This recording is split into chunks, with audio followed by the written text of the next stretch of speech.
Então tá, pessoal aí do canal A Chave da Ciência, aqui quem fala é Fake Flip. Tô gravando esse vídeo exclusivamente aqui pro canal A Chave da Ciência, para deixar explicado aí o que acontece nos fenômenos de marés por toda a Terra. O estudo de marés foi iniciado aí pelo canal Flat Evolution, do grande Rico Batista, lá da Amazônia, e também participação junto aí com o canal Flat Discovery, do Raiz Silva, e também em conjunto com o Samuel Benini. Então foi um esforço aí de 4 pesquisadores, somando-se a eles, eu próprio, né, me somando a eles aí.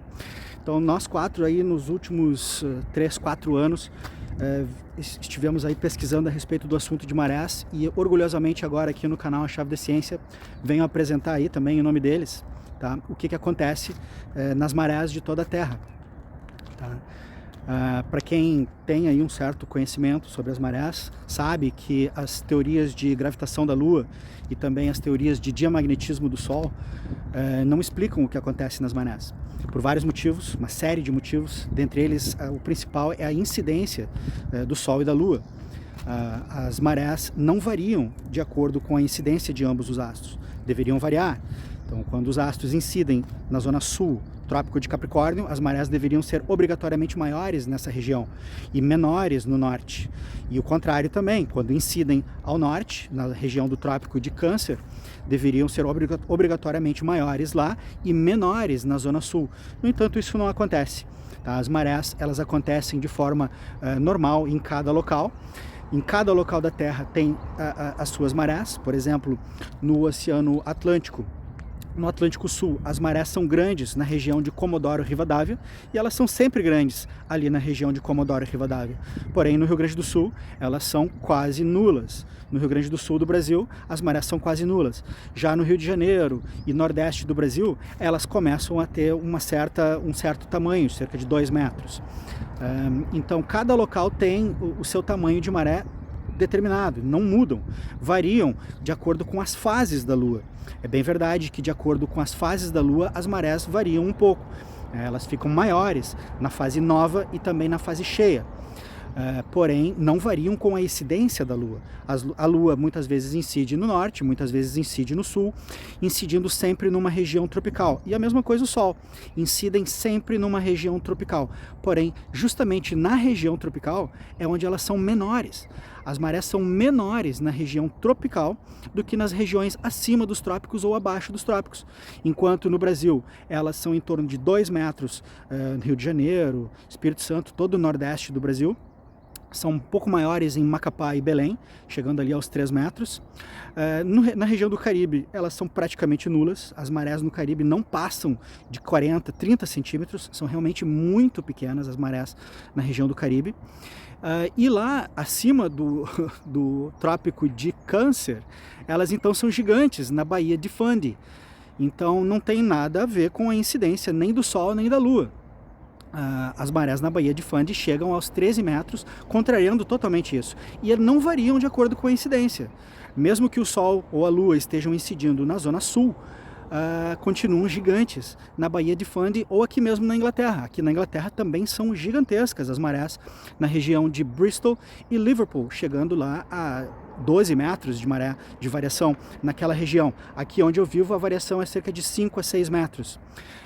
Porém lá são gigantescas e estamos fora da região de incidência do Sol e da Lua.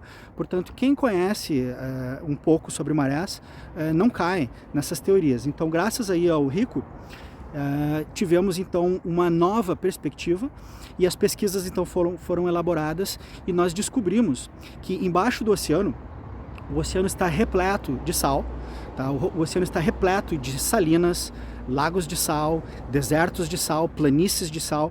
Chamam de muitas coisas, eu chamo de minas de sal, tá? O oceano está repleto disso, e elas causam a salinidade do oceano, tá? O oceano e os mares ficam salgados por conta do sal que está no fundo, tá? Esse sal também está em cima dos continentes, tá? Em regiões desérticas estão repletas de sal. Lagos de sal, desertos de sal, planícies de sal, chamem como quiser, eu chamo de minas de sal. Então, o deserto do Atacama está repleto, sendo que um dos maiores desertos de sal da Terra fica no Atacama, que é o Salar de Uyuni. e muitos outros. A América do Norte está repleta de desertos de sal, o Saara, o Kalahari, a Austrália Ocidental, também partes da Ásia, a região ali da Terra Santa, estão todos repletos de sal, tanto por cima dos continentes quanto abaixo dos continentes. E esse sal, ele foi espalhado pela Terra, muito provavelmente durante o dilúvio. A maior evidência disso está justamente na nossa borda da Terra. A Antártida é o nosso grande recipiente, a nossa grande borda, e a borda toda é de água doce. A Antártida é totalmente de água doce, a gente pode até mesmo beber da água daquele gelo. Porém, o oceano, que está por dentro de toda essa borda, é salgado. Então, nos dá a entender que o oceano ficou salgado, então, após ter sido feito. Ele inicialmente foi feito doce, o oceano muito provavelmente era doce, então suas bordas são doces. Porém, hoje o oceano é salgado. Isso muito provavelmente aconteceu quando romperam-se as fontes de baixo. Óbvio que Deus também abriu as comportas de cima, porém ele também disse na Bíblia que rompeu as comportas por baixo, as nascentes do abismo foram abertas, e aquilo deve ter jorrado muita água.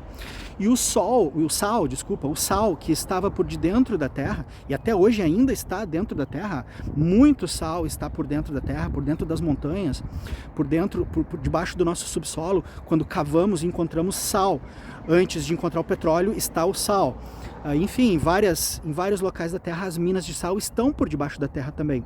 Então esse sal aflorou durante o dilúvio, formou os nossos desertos e também formou lagos de sal e depósitos de sal, que eu chamo de minas de sal, no fundo do mar e do oceano. E isso salga o oceano.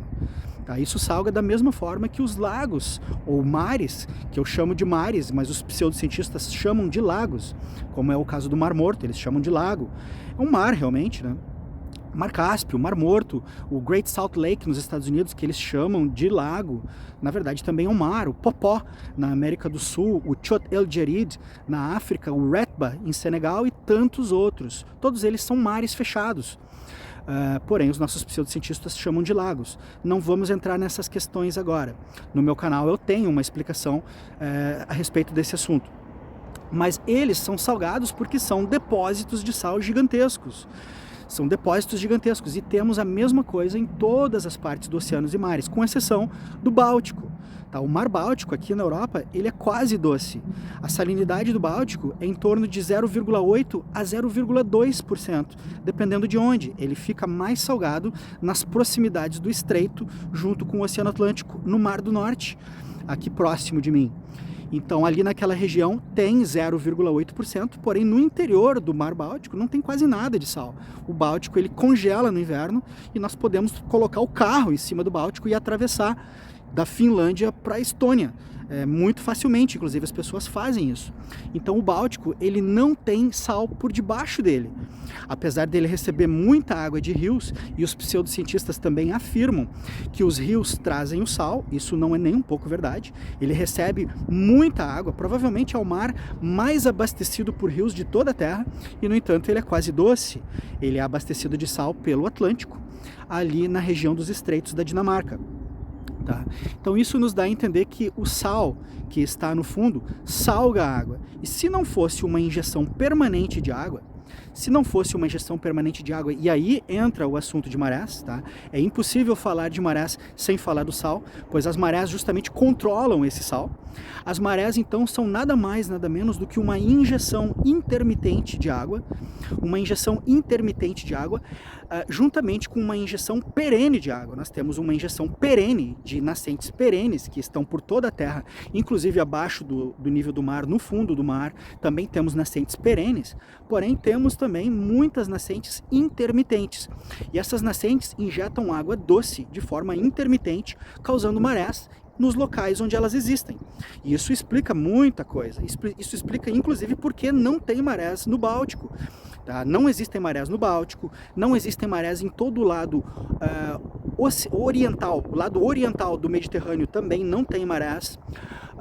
O Mar Negro, o Mar de Mármara, o Caribe praticamente não tem marés. Os nossos pseudocientistas, inclusive, consideram o Caribe como ponto anfidrômico. Eles consideram como ponto anfidrômico. Eles não sabem o que é um ponto. tá? Uma região gigantesca eles chamam de ponto, como é o caso do Báltico, como é o caso do Mar do Japão, onde também não tem marés numa grande parte do Mar do Japão. Grande parte do Mediterrâneo não tem marés, eles chamam de ponto anfidrômico. Mar de Mármara, um mar muito grande ao sul de Istambul. Ao norte de Istambul, o Mar Negro, também gigantesco, eles chamam de ponto anfidrômico. Claramente não sabem o que é um ponto, muito menos o que é um ponto anfidrômico. Para eles, ponto anfidrômico é qualquer região gigantesca, onde não tenha marés. Isso não é nem um pouco verdade. Tá? Também não vou entrar em detalhes aqui sobre pontos anfidrômicos. Posso gravar um novo vídeo falando a respeito de pontos anfidrômicos. Tá? Então, as marés se explicam através de injeção intermitente por debaixo de várias partes do oceano e também nos mares e também nos lagos. Existe marés em lagos, muitas pessoas não sabem disso. Tá? Os grandes lagos nos Estados Unidos têm marés. Tá? O Lago Ontário, onde fica a cidade de Toronto, tem marés gigantescas, muito maiores do que as marés do Mediterrâneo, do Mar do Caribe, do que muitas partes do Atlântico, muitas partes do Pacífico. Por exemplo, as marés em Toronto, elas chegam facilmente a 1,5 metro, elas variam entre 1 metro e 1,5 metro, mas elas chegam ali por volta de 1,30 metro de altura, de variação. Enquanto no Havaí, em Honolulu, em qualquer ilha da Polinésia, as ilhas da Polinésia não chegam a 0,5 metro de maré. A mesma coisa o Havaí. As marés no Havaí são muito menores do que as marés dos grandes lagos. Então é uma falácia dizer que não tem marés. Enfim, tem muita falácia a respeito do assunto de marés. Tá? E também tem lagos aqui na região norte da Terra, na parte central, na parte interna do Círculo de Câncer, tem muitos lagos onde as nascentes estão dentro dos lagos, e esses lagos apresentam marés anuais, né? Marés anuais, onde durante o inverno eles se enchem e durante o verão eles baixam. Enche no inverno, baixa no verão. Então na época de primavera eles começam então a vazar, e na época de outono eles começam a encher e passam então o inverno cheio, e quando vazam na primavera passam o verão vazio. Esses lagos são chamados de turlocks pelos irlandeses. Os irlandeses chamam de turlocks, e a palavra turlock significa lagos secos, são lagos secos. É isso que significa a palavra turlocks. E existem muitos turlocks, não só na Irlanda, existem no mundo inteiro. Mas na Irlanda eu conheço 2 turlocks que apresentam marés diárias. Todos os dias sobem e baixam. Tá? O lago Caherglasson, ele sobe e baixa. E tem também um outro laguinho ainda menor que diariamente sobe e baixa. É uma atração turística lá. As pessoas pagam cerca de 12 euros para visitar, porque é fechado, é um local privado. A maioria das nascentes da terra, a maioria das coisas interessantes são privadas, e por isso as pessoas não têm acesso e acabam não sabendo a respeito. Porém, lá na Irlanda tem lagos que apresentam marés diárias, e com certeza eles existem também em outras partes da Terra. Eu é que não conheço todos. Então, as marés nos lagos, nos turlocks, são explicadas pelos buracos que tem no fundo. Os buracos, eles são fontes, ou eles são buracos mesmo, ou são dupla função. Eles podem ser estavels, tá? É o que os cientistas, os pesquisadores chamam de estavels. São buracos que injetam e também sugam de forma dupla, uma ação dupla. Tem esses buracos dos turlocks, não todos, né? Alguns possuem nascentes e buracos do outro lado diferentes, mas alguns possuem o mesmo buraco, faz a dupla função de injetar e de sugar água. Então a explicação de marés nos turlocks é a mesma explicação de marés nos lagos, nos mares e no oceano, porque não pode haver uma segunda lei da natureza que faça marés diferentes nos outros lugares. O que altera o nível num lugar, altera o nível no outro. E o que altera o nível são as nascentes de água doce que estão pelo fundo, tanto dos lagos, tanto dos mares, tanto do oceano. E onde não tem maré, significa que não tem nascentes injetando água, ou então que sua magnitude é muito pequena. E isso explica, por exemplo, o comportamento das marés no Rio Grande do Sul. O Rio Grande do Sul é considerado pelos pseudocientistas como um ponto anfidrômico na região de Rio Grande. Eles afirmam que Rio Grande é um ponto anfidrômico porque ali não tem marés. As marés ali são ínfimas, em torno, quase muito próximas do zero, realmente. São realmente muito pequenas as marés ali. São como as marés da Turquia, são como as marés do Báltico, em Helsinki. As marés de Helsinki são nulas, praticamente. As marés de Estocolmo são nulas, praticamente. A mesma coisa acontece em toda a Turquia, Istambul. Lá onde eu estive recentemente na Turquia, as marés são muito próximas do zero, em torno de 12 centímetros, mais ou menos, de variação. Pois então, a mesma coisa acontece no Rio Grande do Sul. As marés ali são muito pequenas, porém, ocasionalmente acontece de vir uma maré grande ali, de, sei lá, quase 1 metro, tantos centímetros, 60 centímetros, 80 centímetros de maré, pode acontecer ali, transformando então o ponto anfidrômico dos nossos pseudocientistas num local de marés normais como qualquer outro. Tá? Isso inclusive explica as pororocas que ocasionalmente acontecem lá no rio Tramandaí. Tá? Eu já tive a oportunidade de filmar a pororoca lá do rio Tramandaí, que acontece justamente na época onde acontece marés. Justamente na época onde acontece marés, então desmentindo aí a ideia de que existe um ponto anfidrômico no Rio Grande do Sul. Não existe coisa nenhuma. O que existe no Rio Grande do Sul é que ocasionalmente as nascentes que tem naquela região funcionam. A intermitência das nascentes lá é provavelmente anual. Então, quando elas funcionam, aí realmente vai e tem a maré. Essa é a explicação. Então, o que explica as marés é justamente essa injeção intermitente de água por diversas partes do oceano, por diversos mares e diversos lagos onde tem injeção intermitente, e isso produz marés. E é vital, é de vital importância de que aconteça isso, porque se não acontecessem as marés, o nosso oceano, obviamente, logicamente, isso para quem tem a lógica no lugar, né? Ficaria então hipersalgado, ficaria hipersalino, exatamente como os lagos hipersalinos. E a vida toda morreria. E, consequentemente, nós, os seres humanos, também morreríamos. Então é graças a essa injeção permanente de água doce, que vem de fora da nossa redoma, que vem de fora da nossa expansão, a nossa raquia, que garante a nossa vida aqui dentro, que garante a nossa atmosfera aqui dentro. A água de fora, que vem do trono de Deus, e que então enche o oceano de fora. O oceano de fora é totalmente de água pura, água puríssima que vem direto do trono de Deus, e a água de fora então penetra por debaixo de diversos, incontáveis pontos de nascentes que temos por todo o solo da terra, tanto acima do nível do mar quanto abaixo do nível do mar. Tá? Essa água de fora penetra, formando as nossas marés e formando os nossos rios e formando os nossos lagos e nos formando, porque nós somos também 70% feitos dessa água.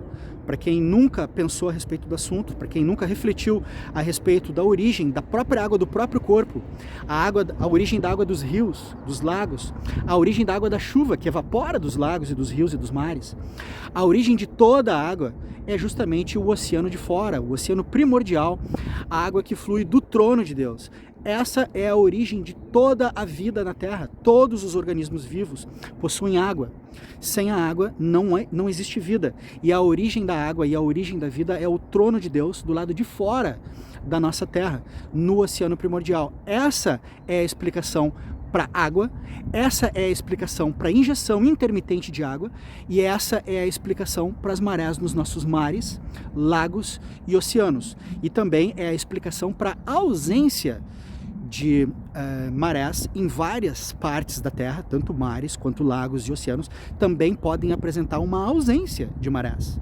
Tá? E isso explica também muitas outras coisas, como a salinidade, como, por exemplo, a formação dos desertos. Isso pode, inclusive, explicar como Deus fez para esvaziar a água do Mar Vermelho, para que atravessasse Moisés com o povo. Ele pode muito bem ter fechado algumas nascentes, pode muito bem ter fechado alguns buracos que sugam água, ou aberto buracos para que sugasse a água, e então se esvaziasse o mar, e então Moisés pudesse passar. Tudo isso nos ajuda a compreender a nossa realidade, nos ajuda a compreender a verdade e a grande realidade que é a existência de Deus, que nos ajuda a compreender toda a nossa realidade. O estudo de marés, feitos aí pelo Rico e também pelos demais que colaboraram com a pesquisa, isso me incluo, orgulhosamente me incluo nisso, tá? Nos ajuda a compreender a nossa existência, a nossa origem e toda a nossa existência, porque essa é a mais pura verdade a respeito das marés e das nossas vidas. Eu espero que tenha sido explicado. Obviamente eu fico aberto a perguntas, não só aqui, mas também lá no meu canal, né? Quem quiser se inscrever no canal Fake Flip, tenha a bondade, tenho certeza que o link vai estar aí na descrição. E eu estou disposto então a responder perguntas de forma aberta e honesta de qualquer pessoa que tenha interesse em saber mais sobre o assunto de marés, salinidade, turlocks e pontos anfidrômicos. Tá? Eu não falei muito a respeito dos pontos anfidrômicos, mas eles são os pontos que sugam a água em todos os corpos onde tem marés, em todos os mares, lagos, todos os lugares onde existem marés, com certeza também existem pontos sugando essa água. E a mesma coisa acontece no oceano. O oceano é repleto de buracos, onde a água então é sugada para que o nível se mantenha. Se não fosse aí os pontos anfidrômicos, o nível elevaria muito rapidamente, nós estaríamos debaixo d'água, devido à injeção tamanha de água que acontece diariamente, sem parar, não para nunca. Pode ser perene ou intermitente, porém a injeção não cessa. Se não fossem buracos sugando essa água aí dos oceanos, dos mares e dos lagos, todos eles transbordariam e nós também aqui muito rapidamente estaríamos então debaixo d'água. Então os pontos anfidrômicos fazem exatamente isso, mantém o nível, exatamente como disse o Rico quando fez aí a alusão com as fontes de Heron. Segundo o Rico, o sistema que Deus utiliza é algo muito parecido com o sistema de fontes de Heron, onde a injeção de água é igual à sucção de água. A mesma quantidade de água injetada também é sugada. Tá? Um forte abraço a todos e até a próxima.